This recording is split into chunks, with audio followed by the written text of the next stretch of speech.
Les réseaux sociaux ne sont pas le véritable problème. C'est faux.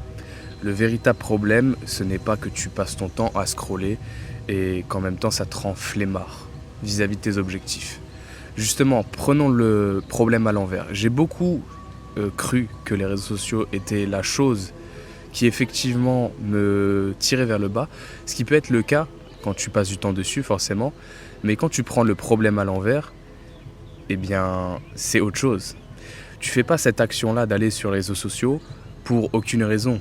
Oui, certes, ces applications-là ont été développées par des gens qui ont fait appel à des gens qui s'y connaissent en psychologie, ce qui fait que du coup on a une interface qui te pousse à rester dessus. On a tous essayé des tips pour s'en défaire, on a tous essayé de changer la couleur de son téléphone ou de mettre des limites de temps d'écran.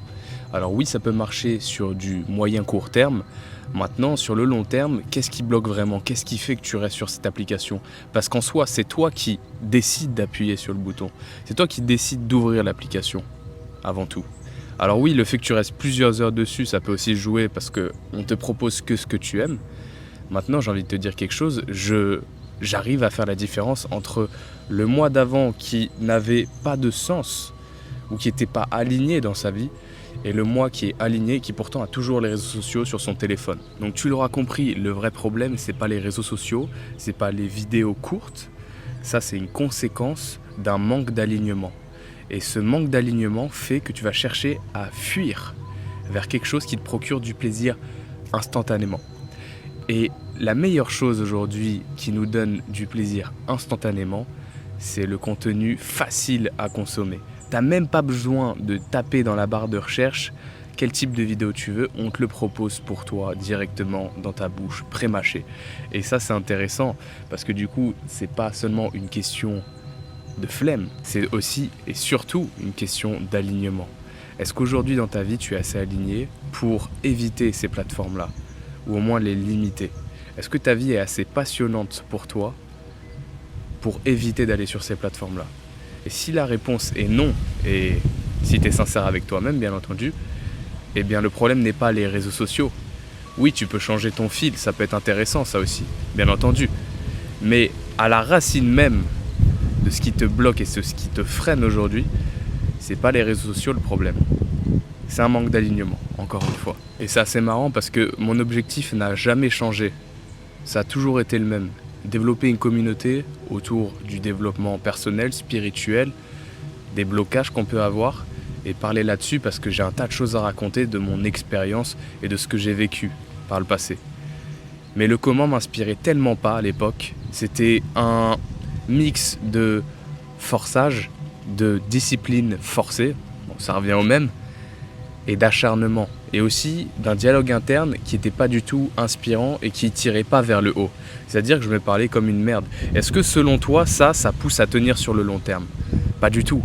Alors oui, des fois je pouvais tenir 2 semaines et être là en mode ouais, je suis le plus fort. Là je sens là que je suis un vrai mec. Mais après ça se casse la gueule parce que dès qu'on me propose une petite miette de dopamine, eh bien je finis par craquer. Et donc qu'est-ce qui se passe? Eh bien c'est transformé en un festin, c'est-à-dire que je pouvais plus m'arrêter et donc du coup je ressombrais. Puis j'essayais de me réengager, puis je ressombrais. Ainsi de suite jusqu'à ce qu'en fait je me fasse plus confiance du tout parce que je tenais plus du tout mes engagements. Engagements qui ne m'inspiraient pas du tout d'ailleurs. Parce que aussi, parlons-en, le problème c'est pas que tu ne tiens pas tes engagements, c'est que tes engagements ils t'inspirent pas vraiment en fait. Tu veux prouver des choses à des gens, des fois.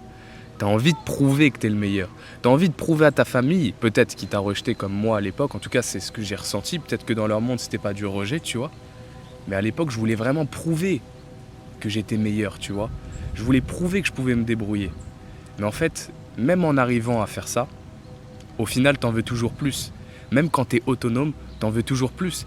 Et donc du coup tu développes non seulement une haine envers toi, mais envers les autres autour de toi, envers ces personnes-là qui, elles, arrivent à rester alignées. Et tu te rends compte qu'en fait, un simple petit paramètre changé, c'est-à-dire le simple fait de trouver vraiment la voie qui t'inspire toi, et pas une voie qui cherche à combler un vide et à mettre un pansement sur des blessures, sur une hémorragie, sachant qu'une hémorragie, eh bien du coup, ça marche pas si tu fous un petit pansement dessus, ou que tu essayes de la cacher, ça coulera toujours, tu vois, si tu veux imaginer les choses. Et dès que tu comprends ça, eh bien tu commences à te demander, attends, mais qu'est-ce qui m'inspire vraiment en fait? Est-ce que c'est d'impressionner tout le monde? Des fois, ça peut être par l'argent, par exemple. Ça peut se présenter sous plusieurs formes. Moi, ça a été avec les femmes, par exemple. Je voulais qu'on me voie comme un mec irrésistible parce qu'à l'époque, on m'avait beaucoup rejeté. En tout cas, je m'étais pris pas mal de recalés, tu vois. Et donc, du coup, je voulais prouver aux autres que j'étais pas comme ça. Mais c'est vrai, je l'étais pas. Mais il n'y avait pas besoin de le prouver. Ça servait à quoi de chercher la valeur à travers l'attention féminine, tu vois?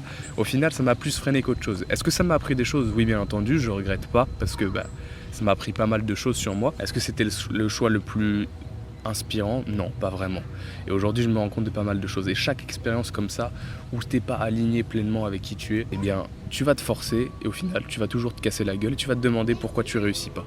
C'est pas une question de réussite, c'est une question d'alignement avant tout. Alors certes, il y a des gens qui ont réussi avec beaucoup de discipline, beaucoup de sacrifices et beaucoup de rage. Maintenant, j'ai envie de te dire, est-ce que tu veux réussir de cette manière ou est-ce que tu veux réussir d'une façon qui t'inspire? Parce qu'on te ment souvent en te disant que non, tu peux pas réussir de la façon qui t'inspire, etc. En glandant. Oui, tu réussiras pas en glandant, c'est sûr. Mais qui te dit que tu vas réussir en te la tuant tous les jours, en te sacrifiant, en voulant mettre tes parents à l'abri, ta famille à l'abri? Qui t'a dit que tu avais autant de responsabilités à tenir sur tes épaules? Sérieusement. Et on te dira oui, mais t'es pas un vrai homme si tu fais ça, si tu fais pas ça, pardon. Je suis pas d'accord. Oui, certainement, un homme, ça doit prendre ses responsabilités, mais un homme, ça doit aussi suivre son cœur. Et les gens oublient cet équilibre-là. Et donc, pour revenir au sujet, le problème, ce n'est pas les réseaux sociaux, c'est que tu n'es pas aligné. Et d'ailleurs, c'est assez marrant, parce que quand tu vas sur ces réseaux sociaux et que tu suis ces mêmes conseils, eh bien, c'est une boucle sans fin. Au début, tu n'es pas aligné, tu vas sur les réseaux sociaux et tu as des gens qui ne sont pas alignés, qui te disent quoi faire. Et donc, du coup, tu consommes sans cesse ce genre de contenu et tu te dis que la vérité, c'est pas ça. La vérité, c'est que tu dois être discipliné et t'acharner. Sauf qu'à chaque fois, c'est de la branlette intellectuelle parce que tu restes sur ces plateformes-là à ne rien faire et tu as un sentiment de satisfaction une fois que tu regardes ce genre de contenu. Parce qu'en réalité, tu n'as pas besoin d'aller chercher les réponses à l'extérieur. Je sais qu'il y a beaucoup de tips sur les réseaux sociaux qui te disent comment réussir. Mais la vérité, c'est que oui, il faut des actions régulières, ça c'est sûr, mais on oublie ce côté de marcher avec le cœur. Et ça, c'est important, parce que si tu veux vraiment tenir sur le long terme, oui, ça peut marcher, tu peux te forcer, mais t'en voudras toujours plus une fois que tu auras atteint ton objectif, parce qu'il y aura toujours ce sentiment de vide. Alors que si tu avances avec le cœur, même si tu vois pas les résultats dès le début, eh bien tu tiendras sur le long terme. Et un jour, ça fonctionnera peut-être pour toi. Tu n'auras pas besoin de sentir vouloir faire plus. Tu seras plus frustré et tu ne seras pas heureux quand tu l'auras atteint parce qu'en fait tu seras déjà heureux dans le chemin parce que tu seras totalement aligné avec qui tu es. Et si tu as encore du mal à le faire, sache que moi j'ouvre un coaching de 30 minutes offert avec moi. Tu as juste à m'envoyer un message privé sur Instagram, le lien est dans la description. C'était Lucas et on se retrouve demain pour une nouvelle vidéo.